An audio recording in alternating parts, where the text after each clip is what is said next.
Vladimir Putin has arrived in Beijing for talks with Xi Jinping just days after Donald Trump wrapped up his own visit to China. And that timing matters. Within the space of a week, Xi has hosted the leaders of both the United States and Russia at a moment when the wars in Ukraine and the Middle East are reshaping global politics and energy markets.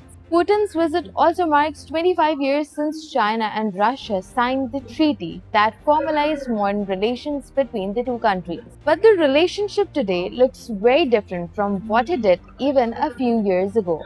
Since Russia invaded Ukraine in 2022, Moscow has become far more dependent on China economically.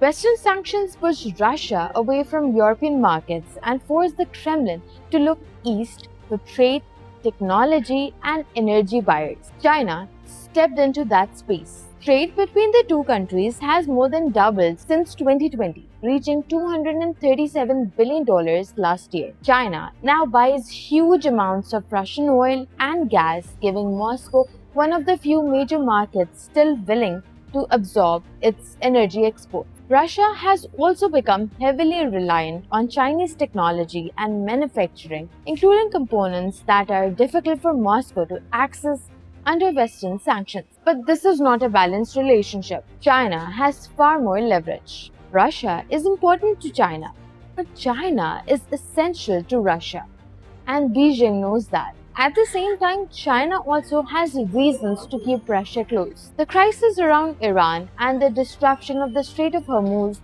have once again exposed how vulnerable China is to instability along global shipping routes. A large share of China's oil imports still passes through the Gulf. That has renewed Beijing's interest in securing more energy supplies over land rather than sea, which is why the proposed Power of Siberia 2 pipeline is expected to be a major topic during Putin's visit. The project would send 50 billion cubic meters of Russian gas to China every year through Mongolia. For Russia, it would help replace lost European customers. For China, it would reduce dependence on maritime routes that could become vulnerable during a future crisis. And that future crisis is often discussed in Beijing in the context of Taiwan.